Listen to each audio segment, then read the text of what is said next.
Bonjour à tous et bienvenue sur l'émission Développement Facile. Donc rappelez-vous dans l'émission La programmation expliquée à ma copine avec Léna. Donc Léna est en train de, son projet c'est de créer une application mobile. Et du coup Mathieu, chef d'entreprise, qui développe une application mobile à destination des entreprises, nous fait le plaisir de venir partager son expérience avec nous. Bonjour. Et donc, dans la dernière émission Développement Facile, il vous a expliqué une erreur qu'il avait fait, comment il a avancé, comment il a corrigé, et qu'après il avait rencontré d'autres difficultés assez grosses a priori. Il a réussi à y faire face, et donc justement, il va vous donner les clés, comment il a fait. Juste si tu peux te représenter vite fait, enfin rapidement ta solution pour remettre le contexte pour les auditeurs Développement Facile. Oui. Alors, je suis Mathieu Boulor, créateur de la société Simplecom, donc une société qui développe des applications de prise de commande pour les commerciaux terrain. Donc, pour qu'ils puissent prendre une commande ou qu'ils soient en pleine campagne sans réseau internet, les commandes de leurs clients directement chez leurs clients et automatiquement fournir à leurs clients un email avec un récapitulatif de commande et que ce soit intégré aussi la commande chez le fournisseur. Donc voilà, voilà pour la base. Et donc, dans la dernière émission Développement Facile, on en est resté à Cordova, les frameworks, et a priori, tu avais développé une application qui se déployait sur tous les périphériques, qu'ils soient sur Apple, Android ou Windows. Voilà, donc c'était la première étape, c'était de trouver ce framework qui me permette de développer cette application sur tous les périphériques. Donc, et comme on disait, en application web app qui fonctionne vraiment avec les technologies web, CSS, HTML et JavaScript. Voilà, j'avais ce framework Cordova qui me permettait de compiler, mais maintenant il me restait cette partie à résoudre, à compléter, je vais la poser. C'est-à-dire l'interface, les interactions avec l'utilisateur, voilà. L'application elle-même finalement. Le cœur de l'application, voilà. Puisque vraiment, Cordova, c'est juste pour que le maître mette cette application sur le périphérique. Après, il fallait de quoi réaliser cette application. Donc c'est bien, mais si je me lançais en genre pur JavaScript, avec à tout développer, les CSS, les librairies JavaScript pour répondre à mon besoin, comme j'ai dit en fin d'émission précédente, pourquoi refaire ce qui existe déjà? Donc c'était de trouver un framework qui me permette de développer sur les applications, sur les tablettes. Oui. Sur les Et donc du coup, il existe énormément de frameworks. Par exemple, sur Développement Facile, vous avez des nombreux cours sur jQuery, jQuery 8, jQuery Mobile, des cours sur Bootstrap. Et donc parmi ces frameworks, Mathieu va partager avec vous ce qu'il a choisi, les difficultés qu'il a rencontrées. Donc, Alors, voilà, tu viens de le citer, jQuery. jQuery qui est un très bon framework qui contient plein de librairies qui permettent de développer facilement pour les ordinateurs. Donc d'avoir vraiment un côté dynamique très agréable sur...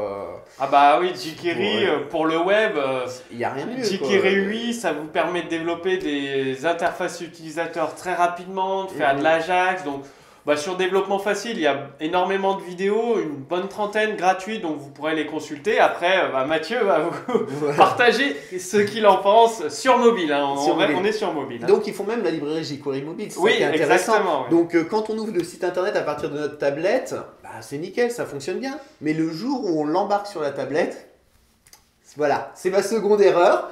J'ai développé sur jQuery mobile parce que ça fournissait tout, ça me fournissait donc tout le côté dynamique de mon application et vraiment les interfaces graphiques pour répondre à mon besoin. C'est génial à développer. Et très rapide en plus. Très rapide. Vraiment, ils fournissent un ensemble de fonctionnalités. Et l'avantage de jQuery mobile, c'est que quel que soit le navigateur, c'était toujours, ça s'affichait correctement. Il n'y a pas de question à se poser, est-ce que c'est compatible? Non. Les frameworks sont là justement pour ça. Et donc voilà, j'ai développé la première version de l'application.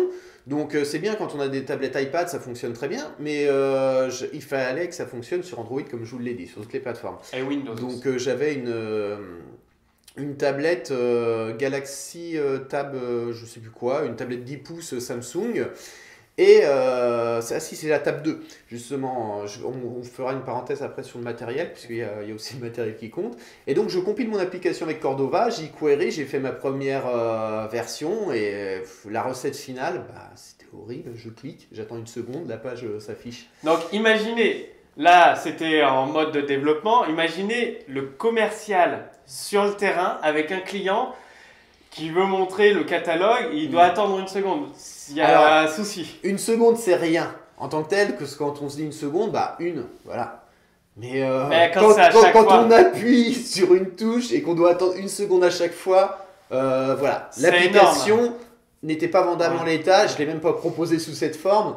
Parce que c'était clair qu'on allait me la refuser, et, enfin qu'on allait brironner, non. Et sur développement facile, on fait des applications performantes, donc Mathieu a cherché comment faire quoi. Donc voilà, n'oubliez pas de tester sur différents matériels, une petite parenthèse, parce que voilà, sur iPad ça fonctionnait très bien, sur iPad ça fonctionnait super bien. C'est-à-dire il était commercial sur le terrain avec son iPad.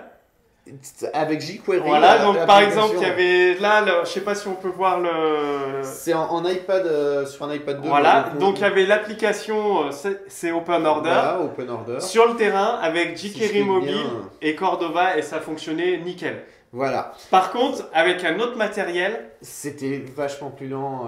Donc là, c'était plus un problème. Enfin.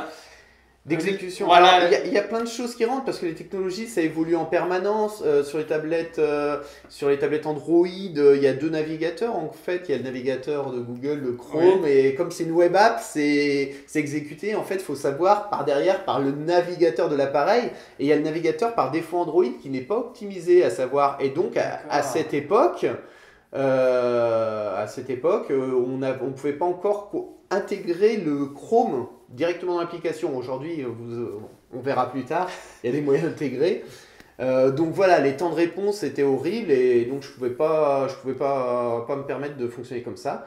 Donc voilà, j'ai dû recommencer une nouvelle fois, rechercher à nouveau un moyen de développer des applications en web app sur les matériels. Donc je me suis mis à rechercher à nouveau. Et je suis tombé sur le framework de Google. Je ne savais pas que Google faisait un framework JavaScript. Je suis tombé sur le Google AngularJS. Ah oui, très très connu aussi celui-là. Qui est maintenant très très connu. À l'époque, il n'était pas connu. Ouais, il y a 2 ans de ça. Mais rien qu'en 2 ans, c'est incroyable l'avancée des technologies. Et puis même, enfin, faut se tenir. C'est pour ça que je vous disais dans la vidéo précédente, il faut se tenir toujours au courant des sorties. Si vous trouvez des blogs intéressants. Même moi, j'en ai pas, donc je fais tout le temps des recherches en permanence pour essayer de maintenir vraiment des blogs qui comparent toutes ces technologies-là. Faut pas hésiter à les suivre, vraiment se maintenir au courant de l'actualité des technologies de développement. Donc je suis tombé sur AngularJS qui m'apportait un modèle MVC et un côté dynamique très rapide, incroyable. Les temps de réponse entre jQuery et Angular, c'est le jour et la nuit. En temps de réponse, je sais pas comment ils ont fait Google. Ils ont sorti la baguette magique. C'est leur spécialité. Quand on voit Gmail, toutes leurs applications, le moteur de recherche Google, c'est instantané, quoi. Une façon de développer et révision, parce que carrément ils apportent un modèle MVC, donc le modèle vue composant, et qui permet vraiment, mais même sans développer, on est capable de copier un champ dans un autre. Enfin voilà, ils apportent plein de fonctionnalités. Allez voir juste AngularJS, rien que sur la page de présentation, c'est incroyable ce qu'ils sont capables de faire avec une rapidité donc assez impressionnante. Pour l'instant, tu es au niveau où, pour Léna qui va développer son application, elle pourrait s'orienter sur AngularJS. Oui, mais voilà, donc Mathieu a trouvé quelque chose. Non, AngularJS... voilà, c'est juste un framework. Oui, c'est un framework. Et il manque juste le côté graphique. Ça, c'est... Voilà, Comment tu as fait pour gérer? Tu l'as fait à la main ou... Là, du coup, j'ai fait appel à un infographiste qui a vraiment développé donc, les boutons, qui m'a fait des présentations graphiques. Moi, j'ai dû adapter en CSS, me mettre au CSS. Ah, d'accord. Le CSS, c'est vraiment un monde à part. Au passage, je fais une parenthèse, c'est vraiment un monde à part. J'ai mis du temps, il faut vraiment apprendre à débugger le CSS. Avec les navigateurs intègrent des solutions pour débugger le CSS qui sont très Donc là aujourd'hui tu étais toujours avec Cordova d'un côté, tu avais Angular par-dessus Cordova, et après tu avais ton code CSS. Toute la partie présentation que j'ai dû faire moi-même. Et là, quand tu déployais ton application, ça fonctionnait sur la tablette Samsung, Voilà, la tablette iPad, rapidement. Et j'ai dû moi-même créer une librairie parce que la façon Angular qui me donne le modèle MVC et Cordova qui fonctionne en JavaScript standard, j'ai dû un peu créer une librairie. Une interface, entre les deux. Un adaptateur, quoi. Voilà, Modèle de conception adaptateur. Parce que pour vraiment fonctionner avec Angular et Cordova, il fallait vraiment adapter. D'accord. Donc j'ai essayé de chercher, mais à l'époque, rien n'existait. Donc pour l'instant, il y avait. Bon, elle était viable, l'application. Voilà, j'ai commencé à la vendre comme ça. Tu pouvais la vendre comme ça, les clients étaient satisfaits, voilà. Tout se passait bien. Il s'est passé un truc, je pense qu'on va le voir dans la prochaine émission. Les coûts de développement sont pas bons de toute façon. C'est-à-dire les coûts de développement. Quand faut tout faire la partie graphique. Il y avait 3 parties à faire en fait. Il faut maintenir parce que l'application évolue, il faut revoir le graphique et tout. La partie graphique, c'est un coût et tout, il faut faire attention. Pour un peu que Angular change un peu son API et Cordova aussi, il fallait que tu refasses ton modèle de conception adaptateur. C'est des frameworks qui évoluent en permanence. Tous les 2-3 mois, ils sortent une nouvelle version. C'était bien, Angular ou Cordova. Mais pas encore optimum. Ah bah non. Donc, écoutez, dans la prochaine émission, vous découvrirez comment Mathieu a fait pour résoudre ce petit souci. Parce que le but, c'est vraiment de satisfaire le client, mais en même temps, de son côté, d'être performant. D'être performant, les rapports, les coûts de développement, vu qu'ils sont élevés, je suis obligé de vendre mon application à un certain coût. Et c'est pas aujourd'hui, le client, il recherche des coûts plutôt très intéressants. Voilà, c'est pour ça qu'ils sont vers des applications mobiles. Exactement. Donc, rendez-vous dans la prochaine émission Développement Facile pour avoir la solution de Mathieu. Si vous créez des applications mobiles, vous avez sûrement rencontré la même problématique que Mathieu. Vous êtes passé par le même chemin et là, vous êtes en attente d'une solution. Donc, il nous fait le plaisir de venir partager son expérience avec vous. Donc, on se donne rendez-vous dans la prochaine émission Développement Facile. En attendant, juste au-dessus de nous, il y a un lien cliquable ou en dessous, il y a un formulaire. C'est-à-dire que si, comme Mathieu, vous voulez créer des applications mobiles performantes qui fonctionnent aussi bien sur smartphone, sur tablette que sur le web, vous allez recevoir une formation complète en vidéo qui va vous prendre par la main, étape par étape, découvrir les frameworks, comment les utiliser, la programmation événementielle, la programmation objet.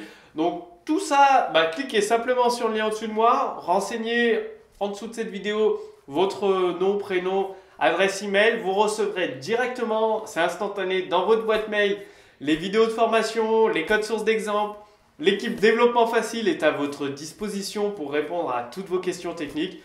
Donc, moi j'aime bien quand les invités de l'émission Développement Facile partagent un petit conseil à la fin pour les développeurs. Oui, je n'ai pas réfléchi. Je sais que les développeurs Développement Facile adorent les conseils, surtout quelqu'un d'expérience comme toi qui est sur le terrain. Donc, si tu as un conseil qui te passe par la tête, la semaine dernière, le conseil c'était d'utiliser les frameworks.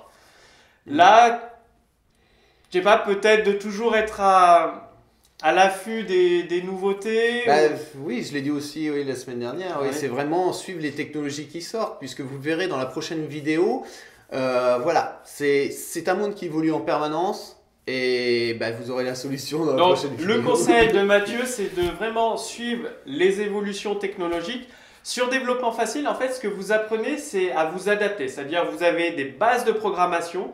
Vous pouvez développer au niveau expert. Et par exemple, si les technologies évoluent, vous n'aurez rien de plus à apprendre. Parce que les modèles de conception, la programmation objet, la programmation événementielle, c'est toujours la même chose. Exactement. C'est que la syntaxe du langage qui change. Exactement. Et le fait de vous maintenir au courant, hop, il y a un nouveau framework, un nouveau truc, vous allez l'apprendre. Il y a un temps d'apprentissage, bien évidemment, mais ça va aller très vite parce que derrière, vous connaissez les API, vous en avez l'habitude, modèle de conception, ça vous parle, objet, ça vous parle, événement, ça vous parle. Développement Facile, c'est vraiment, c'est des bases très très solides que vous allez apprendre pour ensuite vous tenir au courant et faire évoluer vos applications pour qu'elles deviennent de plus en plus performantes. Oui, c'est exactement ce qu'a résumé Mathieu. J'ai toujours dit, c'est pas le langage ou le studio de développement qui fait comment on va développer, c'est le besoin du client. Et en fait, on s'adapte. Et là, je développe en technologie web parce que aujourd'hui, c'est créer ma société autour de ça. Mais avant, je développais par exemple en Delphi parce que les attentes de mes clients étaient plus des applications Windows. Donc, ce n'est pas un développeur, ce n'est pas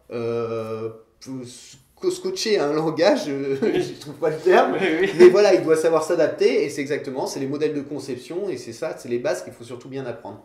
Donc c'est simple, cliquez sur le lien juste au-dessus de cette vidéo, vous recevrez toutes les bases et bien plus. En attendant, je vous dis à très bientôt dans la prochaine émission Développement Facile où Mathieu va vous révéler encore quelques secrets de développement qu'il a découvert en faisant la solution. Voilà. À très bientôt. À bientôt.